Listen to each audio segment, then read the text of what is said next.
Hello there. I wanted to share with you today a journey of healing that I've had to undertake in my life. That has not happened quickly, it's happened over a period of some 13 years now. My backstory is that I was a pastor of a church for 30 years of my life. And I left that vocation about 13 years ago. I think for me, the day I walked away from ministry was probably the lowest point in my life that I've ever felt. I had been fulfilling that role for some 30 years, as I said. And I'd have to say, looking back, that some of the most wonderful, lovely, beautiful people on the face of the earth I met in church. And I love the church for so many reasons. But I'd also have to say that some of the most caustic, hurtful and damaging people that I've ever met in my life, I also met in church. And just to bare my soul, when I left ministry 13 years ago, I was broken. I'd had a complete mental breakdown. I was suffering very chronic anxiety. I had no feelings, I remember. I had no emotions. I just felt dead inside. I felt as though there was no purpose in anything anymore. I was absolutely broken. And I walked away. I walked away with nothing. No money, no house, no qualifications for any other job other than the ministry that I'd done for 30 years. It had been my whole life. And I was depleted of everything. I felt my life had been stripped back to absolutely nothing. And somewhere around about the age of 55, I had to start my life over again and rebuild from nothing. I don't know whether you've ever been there, but I was there, and for me the last 13 years have been a journey of healing, and I wanted to share that journey with you today. But I wanted you to hear that this has not happened quickly. It's not just been a little 3-month program of restoration and renewal. It's been a 13-year journey back to health and feeling like my life matters and has a purpose once again. So I called this little video, How I Became Less Anxious.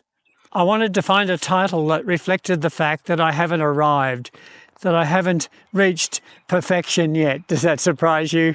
But rather, I'm continuing on this journey of wholeness and purpose in life. So how I became less anxious. I want to talk about 4 things that I've found over the last 13 years that I believe have each been significant steps in helping me move from where I was then, 13 years ago, to where I am today. I think the first step would be what I would call finding solitude. Now you need to understand, and if you've watched any of my videos, you'll soon work out that I am an extrovert by nature and by heart and by character. I love people. I love parties, I love connecting, I love talking, I love sharing. I'm at my best when I'm with a group of people. And I've always found solitude very difficult. I was reading a little book a few years ago by a man called Dietrich Bonhoeffer. He was a German pastor who was executed by Hitler just days before the war ended. And he wrote this beautiful book called Life Together. And in this book he says a line that I'll never forget. It says, "Let him who cannot be alone beware of being in community. And let him who cannot be in community beware of being alone." In other words, he's saying that we need both solitude and community in our lives. And if we exclude one and just embrace the other, we will finish up in a bad place, a negative place, that we need both. But the fact is that all of us are either drawn naturally to solitude or were drawn naturally to community. I was drawn to community. So after I left ministry and walked away, by sheer necessity of being stripped of everything, I had to face my own company. And I began to do things on my own. I started to get out into the outdoors, and I did a couple of camping trips on my own. Felt really weird at first, but over time I began to like it. I took up canoeing. I took up a number of outdoor activities. I also began to journal and to write down my thoughts that came to me in these periods of solitude. And this was a learning experience because for 30 years I'd gained approval from people by what I did. In other words, to be liked and to be approved of, I had to perform. I had to do things that people wanted me to do in order to keep them happy. And all of that had been stripped away. I now was unable to do anything for people. I was now unable to perform anymore. I was on my own. And in that aloneness and the solitude, I had to learn who I am apart from what I do. I leant heavily into my faith in God that had always been my mainstay in life. And I had to learn once more that my identity as a person was not in being a pastor, not in fulfilling a role, but in being a child of God. In knowing that I didn't have to perform to be acceptable, to be approved, to be liked, that God loved me just the way I was. I had to learn the joy of just living in the present moment. I had to let go of the past. The past is gone. There's nothing I can do about it now. All I could do was to rule the line and to say, well, that's all in the past. And also, I had to not worry about the future because that day is not even here yet. All I had in reality was the present moment. And in the present moment, I could breathe. I could be thankful. I could discover again my identity as a child of God. And so that was pretty much my first journey, my journey into solitude. But then there was a second journey that I took, and that was a journey back into community. You see, when I left the church, the hardest thing to do was to walk back into a church. For me, going to church was very stressful. It brought flashbacks. It brought anxiety attacks. I didn't want to stop going to church because I knew where that road leads, and it wasn't a good place. And one of the things I've learned in life is that whatever road you are currently on, that road goes somewhere. You need to know where the road you are on goes. And is that the destination you really want in your life? So we went to church. We picked a big, lively, fairly vibrant church in our area, and I went there, but I just didn't cope. It's not that there was something wrong with the church. It was probably a great church, but there was something wrong with me. I just couldn't cope emotionally, and I struggled so hard. And even though I didn't want to, I found myself not going back. And then 1 month would become 2, and 2 months would become 3. And I knew deep down inside that this was not good, but I felt like I had no option. It's the only way I could cope was to find God in solitude instead of community. All of this changed just a few years ago when my wife and I were invited by a friend who has a cafe. And he said, in our cafe, we have a little group that meets each week. And we just gather together, we have a meal together, and we hang out. And he invited us to go along.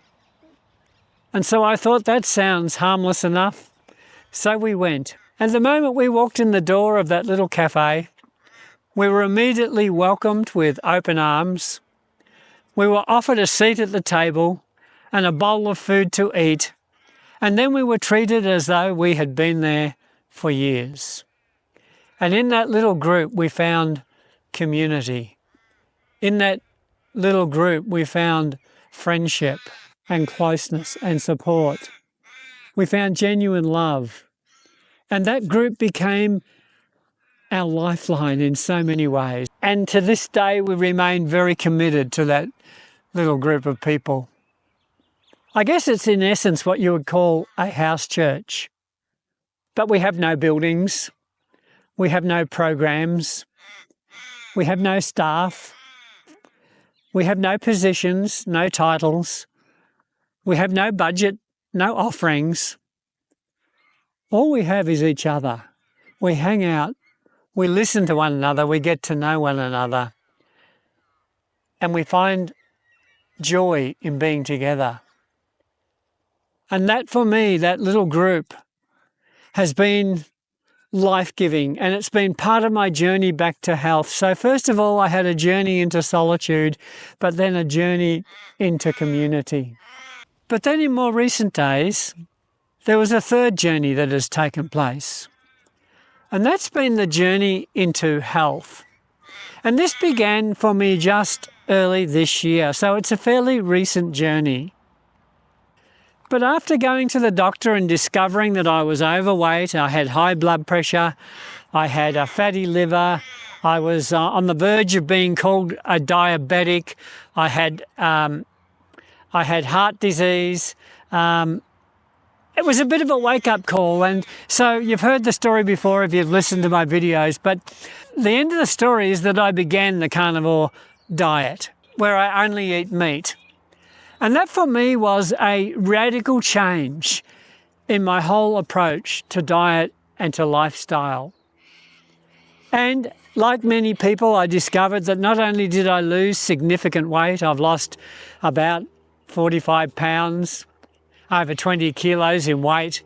I got rid of my blood pressure, I got rid of my diabetes, I got rid of my fatty liver, I reversed my insulin resistance. So many things got better. But then I noticed it didn't stop there. I found that my mental clarity came back, and a brain fog that I didn't even know was there was lifted, and I began to see things more clearly than I ever had before. Then I found that into my life came a new sense of calm. They talk about the carnivore calm, and I've got to tell you, it's very real. And look, friends, I don't know what it is about this carnivore diet, but I have to tell you this, it is powerful. And it will change your life. It has power to cure so many diseases. The stories are relentless of people who have embraced this way of eating and what's taken place in their lives. But for me, health was more than just my physical body. For me, health meant it had to touch my mind. It had to bring healing to my emotions, to my memories, to the emotional part of my body. And it had to bring healing there. But also for me, to make it really work, I needed this healing to come into the realm of spirituality. I had to find a real connection again with something beyond myself. I needed a greater presence, a greater power in my life. And it's been through this entire journey, but particularly through these last months on the Carnivore Diet, that I've found that I've come to a place now where I feel that I have physical health restored, and I have emotional health restored, and I have spiritual health restored. This has been a journey, as I said, of 13 years. I guess the fourth and final part of my journey has been just the last 3 or 4 months when I began this YouTube channel. You see, I've always loved people, and that's reflected in the vocation I had for 30 years, and then I did funeral celebrancy for 10 years, and then I looked after my dad for the final years of his life. My life's always been about people, and I have a natural love for people, and I have a desire to see people grow and to change. And I think if I had a motivation for beginning this YouTube channel, is that it was using things that I loved. I've always loved cameras. I've always loved recording things. I've always loved presenting material to other people. I've done it all of my life. And I thought, here I have an opportunity not just to see my own health restored, body, soul and spirit, but to become a voice into the life of others, to become an influence in the life of other people. Because with all my heart, I want to see people discover fullness and wholeness in their life. I want to see people discover all that is humanly and divinely possible in their lives. And that means coming back to health physically. It usually starts there. It often just starts with weight for most people, but then you begin to see that so many other things get better. But then it moves to the emotional realm, and so much of your emotional damage in your life gets resolved. We're hearing story after story of people who say mental illness is reversed and they come off medications. That is life-changing. That is powerful. I believe in that. Look, if this thing works and if it's doing what people are saying it's doing in their lives, you've really got to make that step and start. But don't just think of it as about weight. Don't just think of it as about physical health or even emotional health. Do the whole healing in your body, in your life, in your spirit, and embrace the physical side, the emotional side, and the spiritual side. Now, I'm not trying to get airy-fairy when I talk about the spiritual side, but I'm saying what you've got to do, what you've got to find in your own way is somehow of connecting your life that is finite to the infinite. People talk about the universe or the source energy. I talk about God because that's my natural language. But to connect your life to something greater than you, and in that you find a purpose beyond yourself. It's only when you find a purpose beyond your own four walls, a purpose in your life that is touching and helping other people and helping other people become all that they can be, that you only ever find your own purpose in that. So look, just a simple little video, friends. This has been on my heart for some time. It's been a very personal struggle and a personal story, and I was hesitant to share it all, but I just wanted to share with you where I'm at. I would love for you to become part of our community, the Carnivore Pensioner Face Group. I would love to connect with you, to talk with you, to encourage you. I would love for you to comment in the comments below. I read and answer every comment. So thanks for watching today. I will see you on the next video. And until then, keep telling your story, won't you?